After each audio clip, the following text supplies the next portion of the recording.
Leïla Barroufat, qui est donc petite fille de Messali Haj. Elle est doctorante en histoire à l'université Paris 1, Panthéon, Sorbonne. Elle prépare une thèse sur l'internationalisation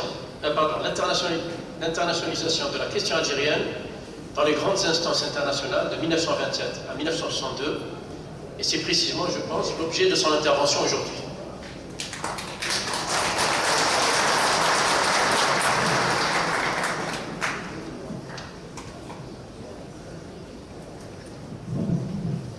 Est-ce que vous m'entendez? Parfait.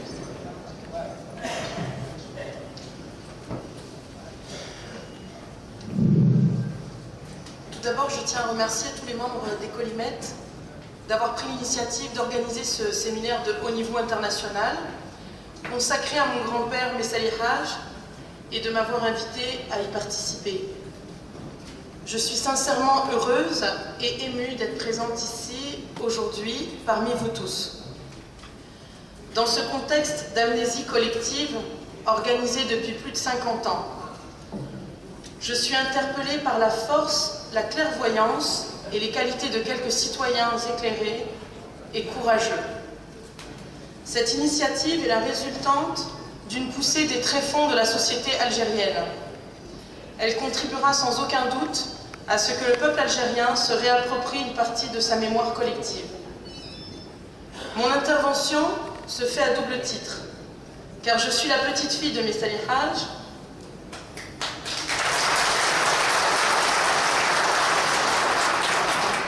et d'autre part, je suis historienne de formation.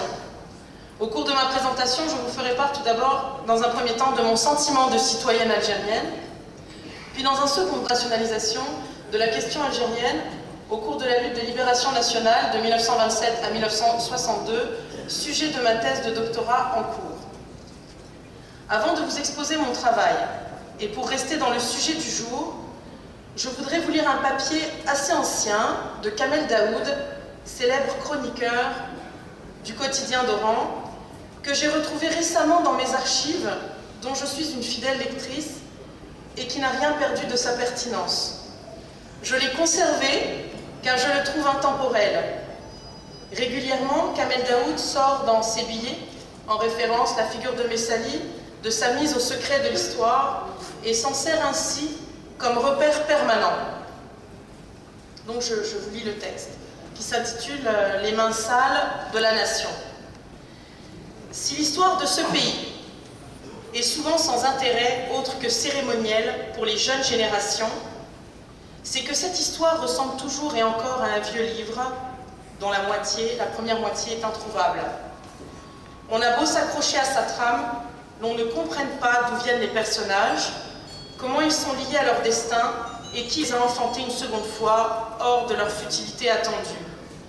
L'on ne comprend rien et l'on jette le livre. Le cas de Messali est celui des premiers feuillets de ce vieux livre, sans commencement.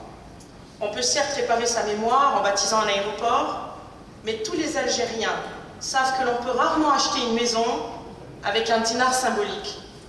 Et face au parricide de Messali, il s'agit bien d'une réparation par dinar posé. Et lorsqu'on vient à lire les détails de cet enterrement honteux, réservé à un homme qui en fit naître d'autres, publié hier par le journal, l'on devine que les violences de ce pays lui viennent de plus loin que ces massacres récents. Les enterrements sous X ont pour origine une tradition de parricide, et l'histoire de ce pays a pour introduction un tragique usage de faux. Le cas de Messali est époustouflant.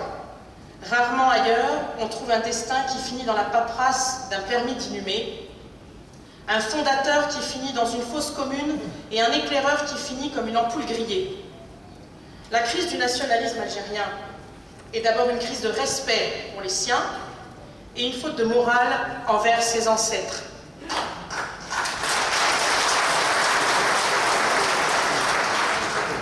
Messali a été enterré en anonyme, exilé dans un débarras et effacé comme une fausse lignée en Algérie devant les notaires de l'indépendance.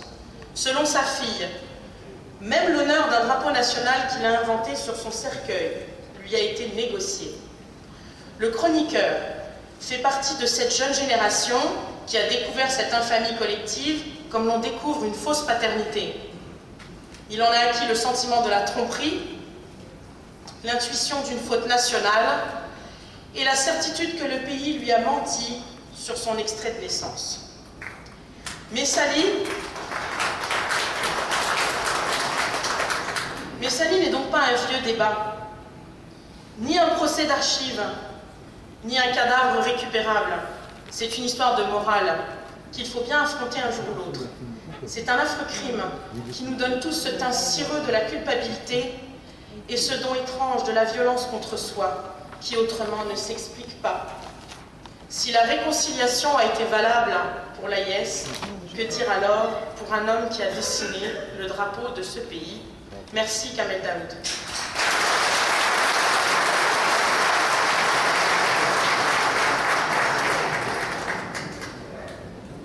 Tout au long de mes études universitaires à Paris, je me suis intéressée à l'histoire politique et sociale de l'Algérie contemporaine, particulièrement dans le cadre d'un mémoire de maîtrise consacré aux notables de Tlemcen, dans l'entre-deux-guerres, et également dans le cadre d'un mémoire de DEA, consacré cette fois aux instituteurs de Tlemcen, toujours dans l'entre-deux-guerres. Les conclusions de mon travail sur les notables et les instituteurs de Tlemcen, et d'une manière plus large sur les élites algériennes, m'ont amené à poursuivre ma réflexion sur l'Algérie en modifiant l'optique de ma recherche. Plutôt que de poursuivre sur le rôle de ces élites pendant la guerre de libération et d'indépendance, il m'est apparu plus intéressant d'étudier la question algérienne en la plaçant dans le jeu des relations internationales. Mais ce champ est très large et nous avons choisi de privilégier une série de questions. Notre première démarche a été de construire un plan nous conduisant à privilégier dans le découpage chronologique la séquence de 1927 à 1962 et à élaborer ainsi un premier corpus bibliographique. À la lecture de ces différents ouvrages, il a été possible d'observer que la question algérienne a été posée par Messali Haj lors du Congrès international anti-impérialiste de Bruxelles en 1927. En décembre 1930, Messali Haj, secrétaire général de l'Étoile nord-africaine, fait parvenir à la Société des Nations à Genève un mémoire sur la situation en Algérie et pose ainsi, pour la première fois, la question algérienne dans une institution internationale. Il a alors 32 ans. La question est renouvelée avec l'intervention faite à nouveau par Messali pour obtenir une condamnation par la Société des Nations à Genève de l'agression de l'Italie contre l'Éthiopie en 1935. Après la Seconde Guerre mondiale, la question algérienne se trouve posée de façon plus insistante, avec d'une part la création de l'Organisation des Nations Unies, l'ONU à New York, et la création de la Ligue arabe au sein de laquelle l'Algérie est représentée. Dans le processus de la décolonisation qui met en mouvement les peuples colonisés d'Asie et d'Afrique, la question algérienne est intégrée dans le plan général de l'émancipation des peuples colonisés. Elle devient toujours présente dans les débats qui se mènent à la Ligue arabe, dans les organismes internationaux du travail, dont le Bureau international du travail à Genève, le BIT, dans les instances internationales telles la Confédération internationale des syndicats libres, la CISL, la Fédération syndicale mondiale, FSM, et enfin, dans les plans de défense occidentaux définis par le traité de l'Atlantique Nord, OTAN, NATO. À partir de 1950, et dans le cadre de la guerre froide, où la décolonisation devient l'un des enjeux majeurs entre l'Est et l'Ouest, la question algérienne est inscrite de façon permanente dans le débat international. À l'ONU, à chacune des sessions, le problème algérien est abordé, et après le soulèvement du 1er novembre 1954, il est inscrit de façon permanente comme l'un des points de l'ordre du jour au sein de la Ligue arabe, dans le mouvement des non-alignés, la conférence de Bandung en 1955, conférence panafricaine des peuples d'Accra en 1958. Le problème algérien devient ainsi l'un des points importants dans la diplomatie française de la 4e République et de ses relations avec les États-Unis, l'Union soviétique, l'Égypte et l'Inde notamment. Alors pourquoi et comment la question algérienne a-t-elle occupé une place si importante dans la phase de la décolonisation? Quels étaient les enjeux La formulation de ce problème a-t-elle été identique ou a-t-elle connu des variations? Donc la question, avant la Seconde Guerre mondiale, le Congrès anti-impérialiste de Bruxelles. Pour la toute première fois, lors d'un discours historique, la question de l'indépendance de l'Algérie est posée par Messali Haj, qui représente l'étoile nord-africaine au Congrès mondial des peuples opprimés, qui se tient du 10 au 15 février 1927 à Bruxelles, au Palais d'Egmont. Ce congrès, organisé par la Ligue contre l'impérialisme et l'oppression coloniale, fondée à Berlin sous l'impulsion du Comintern, a pour objectif d'impulser un mouvement mondial anti-impérialiste de masse. 175 délégués, dont 107 venus des pays coloniaux, participent à ce congrès international. De nombreuses personnalités sont présentes. Parmi elles, on note la présence de militants anticolonialistes français comme Henri Barbus, Victor Bach, Félicien Chalet et des scientifiques comme Albert Einstein.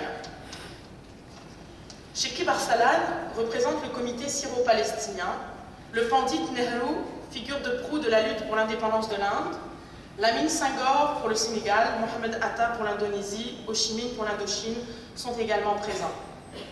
Lors d'une allocution retentissante de 15 minutes, Messali présente la plateforme de l'étoile nord-africaine. Il dénonce avec virulence l'exploitation et l'oppression du peuple algérien par le système colonial français et demande au Congrès son soutien au combat de l'étoile pour les libertés démocratiques et l'indépendance de l'Algérie, de la Tunisie et du Maroc. Voici un extrait de son discours, je cite.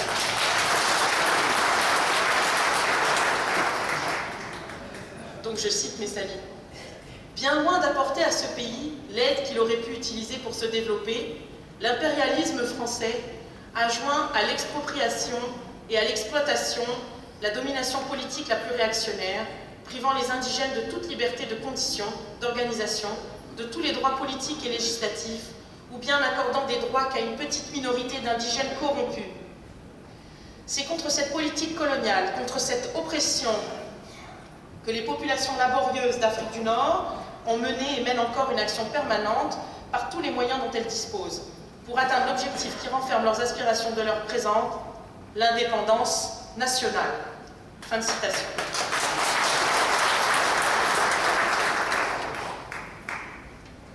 La presse française et coloniale dénonce rapidement et avec virulence le discours de Messali, en particulier son affirmation pour l'indépendance de l'Afrique du Nord.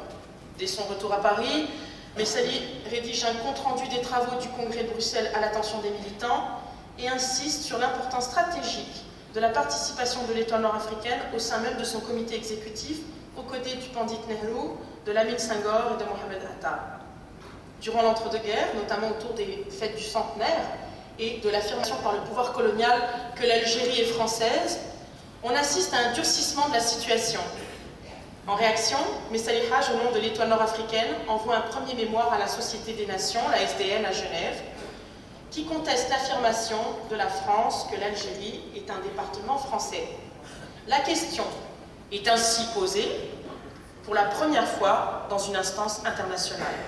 Parallèlement en Algérie, le mouvement jeune algérien, apparu avant la Première Guerre mondiale, représenté par le docteur Benjeloul et Ferhat Abbès, prône un discours assimilationniste en réclamant le droit d'entrer dans la cité française. En septembre 1935, Messali arrive à Genève et participe activement au Congrès islamo-européen.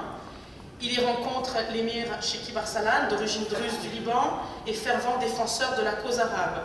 Son journal, La Nation arabe, diffuse des idées qui influencent également d'autres chefs nationalistes arabes, comme Habib Bourguiba et le mouvement d'historiens pour la Tunisie, mais également Mohamed Hassan El-Ouazani pour le Maroc. Dans son livre, L'histoire du nationalisme algérien, Mahfoud Qaddash explique, je cite, « Cette approche du nationalisme arabe, sa prudente réserve à l'égard du communisme sont importantes à notre avis si l'on veut saisir la complexe évolution du nationalisme algérien, qui puisait sa source idéologique dans les deux courants, prolétaires et spirituels.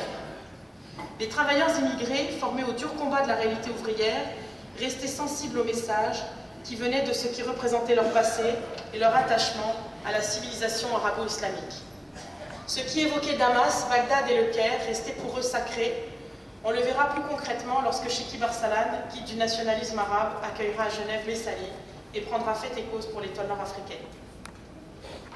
Messali devient vice-président du comité syro-palestinien.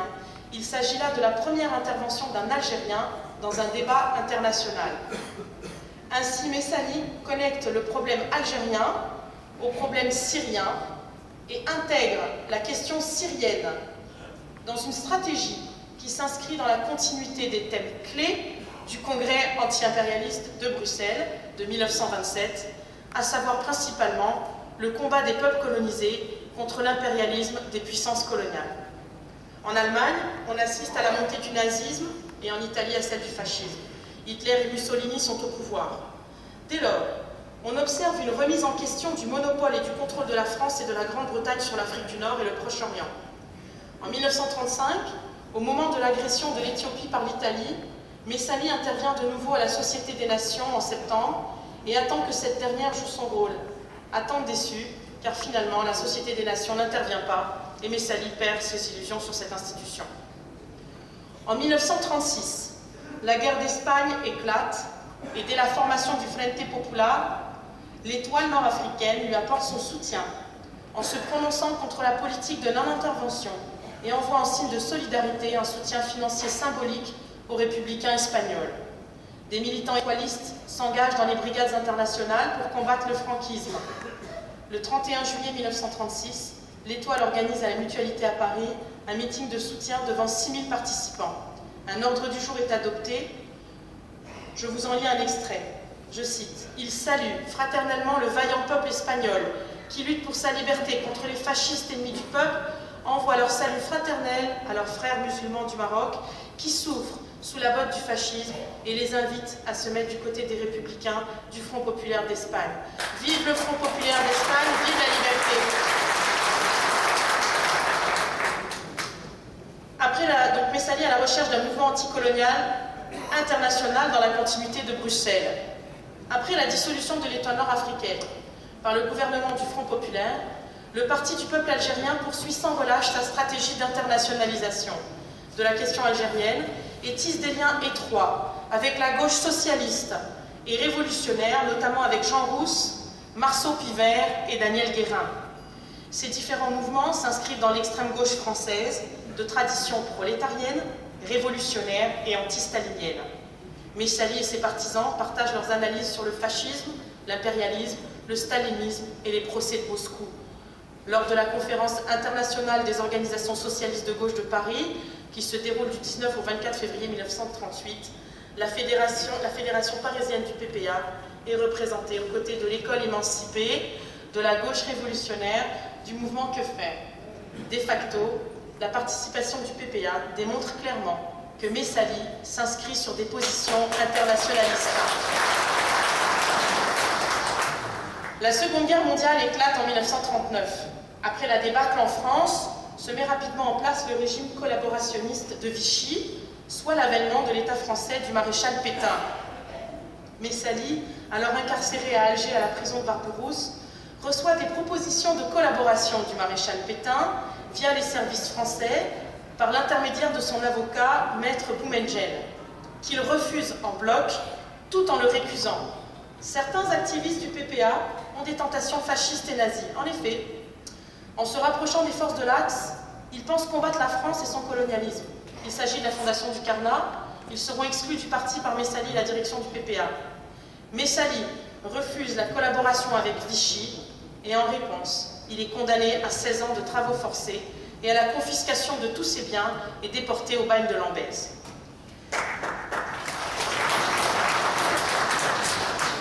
J'ai bientôt terminé, je m'excuse, je sais que le temps imparti est court, mais ça sera plus très long. La question avant 1950, le problème est relégué au second plan car les Nations Unies, au lendemain de la Seconde Guerre mondiale, sont davantage préoccupées par la guerre froide. En 1945, la Ligue arabe est fondée au Caire par 7 pays membres, dont l'Égypte, la Syrie, l'Arabie saoudite, l'Irak, le Yémen du Nord et la Jordanie. L'association vise à affirmer l'unité de la nation arabe et l'indépendance de chacun de ses membres, dont certains sont déjà reconnus par l'ONU. Dès lors, La stratégie de l'internationalisation s'inscrit dans une dynamique de pression sur la France qui se traduit devant l'ONU. Le but formulé par Messali n'est pas que l'ONU reconnaisse l'Algérie en tant que nation, mais qu'elle opère des pressions sur la France pour l'organisation d'élections libres. Après la fin de la guerre froide, les questions du Maroc, de la Tunisie et de façon secondaire de l'Algérie se trouvent posées dans les instances internationales. De 1947 à 1954, le MTLD, Mouvement pour le triomphe des libertés démocratiques, poursuit sa stratégie d'internationalisation et Messali adresse en 1947 un mémoire à l'ONU qui dénonce le régime colonial en Algérie. En 1951, il entreprend un voyage en Orient dans l'objectif, une fois de plus, d'internationaliser la question de l'indépendance de l'Algérie et de trouver des solutions concrètes.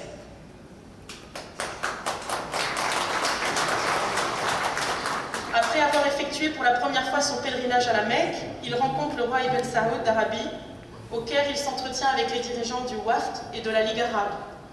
Lors de ces rencontres, Messali demande à Razam Pacha de l'informer sur les actions envisagées par la Ligue arabe pour la prochaine session de l'ONU. Il prononce également des allocutions devant le Parlement égyptien, donne des conférences de presse et des présentations afin d'exposer le problème algérien. Au Caire, Messali est aussi en contact permanent avec l'émir Abdelkrim. Ils créent ensemble le Comité de libération du Maghreb arabe, comité qui a pour objectif principal de préparer la lutte armée au Maroc, en Algérie et en Tunisie.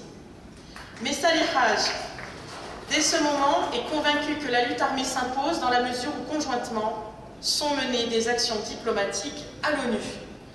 Messali adresse à Ben Youssef Ben Khadda, alors secrétaire général du MTLD, un message dans lequel il lui demande d'envoyer des militants se former à l'Académie militaire du Caire.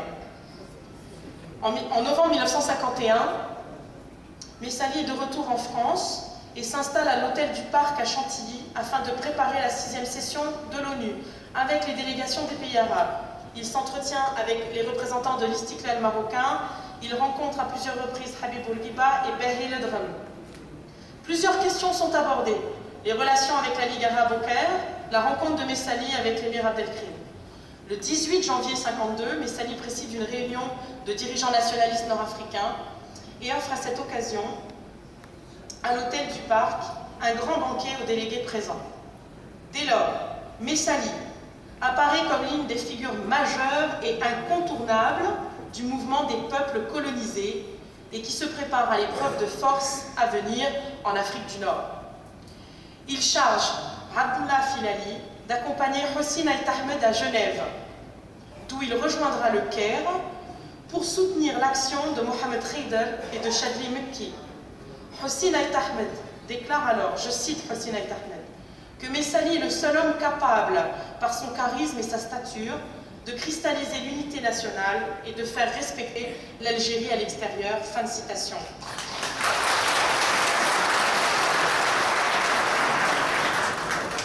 Pendant ce temps au Caire, le 23 juillet 1952, le lieutenant-colonel Nasser, à la tête du mouvement des officiers libres, renverse par un coup d'état militaire le roi Farouk. Nasser inspire les nationalistes dans tout le monde arabe et des partis nasseristes voués à l'unité arabe sont rapidement créés. Nasser devient ainsi le chef de file du monde arabe.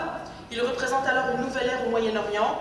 Il suit une politique pan-arabe qui a favorisé la confrontation entre les États arabes et les États occidentaux, demandant à ce que les ressources du monde arabe servent les intérêts du peuple arabe et non l'intérêt des Occidentaux, présentés par l'État comme impérialiste. 1954-1955, et j'achève, ne vous inquiétez pas, le problème est posé. Le bloc afro-asiatique décide de porter les questions du Maroc et de la Tunisie à l'ONU durant l'été 54. Dès lors, Messali devine qu'à son tour, la question algérienne devrait être débattue sous peu à New York. Les faits lui donnent raison, car le 9 septembre 1954, la nouvelle est officielle. L'été 54 marque un tournant essentiel dans le basculement à venir.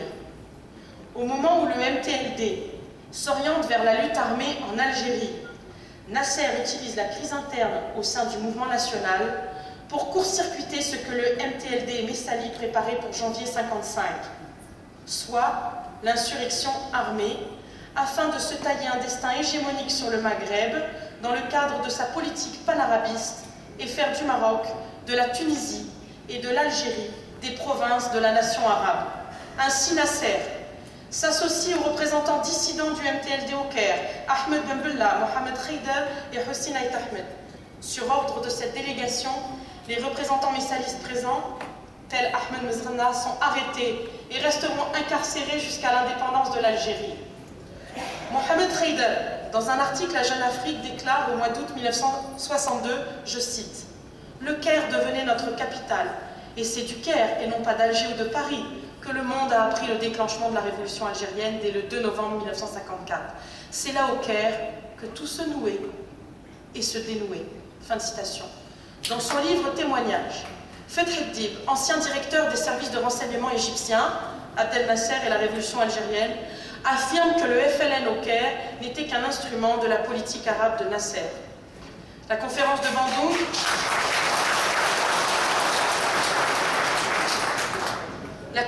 Bandung qui se tient du 18 avril au 24 avril 1955 en Indonésie réunit pour la première fois les représentants de 29 pays africains et asiatiques, dont Nasser pour l'Égypte, Nehru pour l'Inde, Sukarno pour l'Indonésie et Zhou Enlai pour la Chine.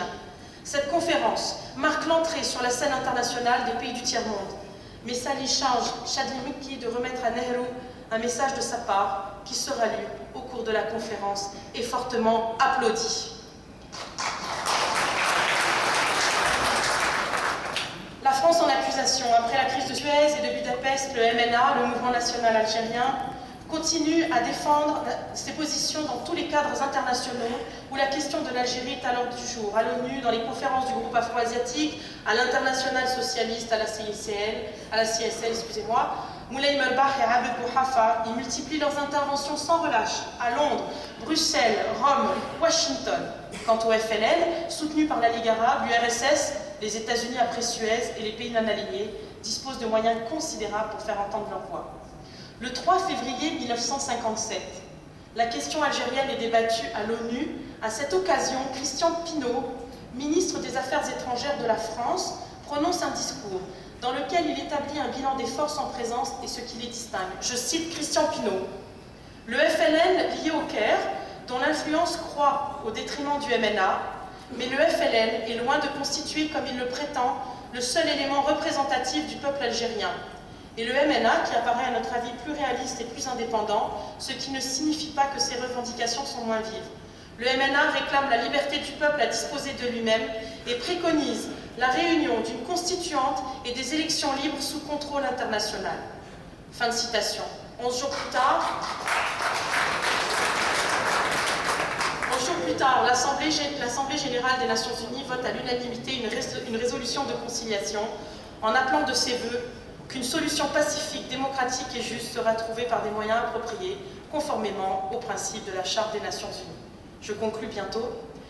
Donc en juillet 57, ça fait 3 fois que je le dis, je suis désolée, en juillet 57, Messali fait parvenir à l'ONU un mémorandum dans lequel il expose 4 revendications fortes. La première, négociation sans préalable ni exclusive sur tous les problèmes qui intéressent nos deux peuples. La deuxième, refus de l'hypothèque pan-arabe. Troisièmement, un Commonwealth franco-maghrébin. Et quatrième, appel au peuple de France et au général de Gaulle. Jusqu'à l'avènement de l'indépendance algérienne, Messali continuera sans cesse à marteler ses revendications. L'annonce officielle de la constitution du gouvernement provisoire de la République algérienne a lieu au Caire le 19 septembre 1958, véritable bras politique du FLN. Ce gouvernement intervient en exécution des décisions prises par le Conseil national de la Révolution algérienne, le CNRA, lors de sa réunion tenue au Caire du 22 au 28 août 1958, au cours de laquelle le comité de coordination et d'exécution, CCE, est chargé d'annoncer la création d'un gouvernement provisoire pour parachever la mise en place des institutions de la Révolution et la reconstruction d'un État algérien moderne. Au final, seul le GPRA négociera les accords de paix avec la France, soit les accords d'Évian. Conclusion. Dans un premier temps, nous avons à observer que la recherche d'une internationalisation du problème a été le fait exclusif du mouvement nationaliste algérien, Étoile nord-africaine, Parti du peuple algérien, Mouvement pour le triomphe des libertés démocratiques, ni celui du Congrès musulman et des partis qui le constituaient dans l'entre-deux-guerres, ni des autres partis et courants algériens, l'UDMA, le PCA et les RELEMA, restés dans le cadre du statut de 1947, qu'ils cherchaient à faire évoluer, tout en restant dans le cadre de l'Union française. Cette démarche excluait par là même la recherche d'une internationalisation du problème. Nous avons également observé que le mouvement national dirigé par Messa Haj fait appel à la médiation nationale dans le but de faire pression sur la... mais en réclamant l'organisation immédiate d'élections libres en Algérie. Après 1954, on remarque qu'il y a une double approche dans le mode de présentation de la question.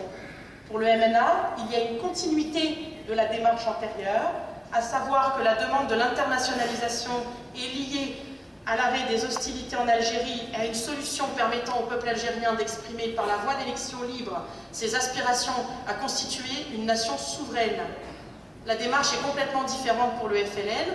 En effet, il s'agit d'obtenir la reconnaissance par les organismes internationaux que le FLN est le détenteur du pouvoir constituant en Algérie et que la solution du problème ne peut intervenir que par un transfert du pouvoir colonial au pouvoir constituant FLN. De ce point de vue, le processus conduisant à l'autonomisation de l'État algérien en formation, dans le cadre du FLN puis du GPRA, présente de l'intérêt dans la mesure où il introduit une problématique d'un type nouveau, à savoir la constitution d'un État souverain obtenant sa légitimation non pas d'un processus électoral, mais de la reconnaissance par l'ONU et la communauté internationale.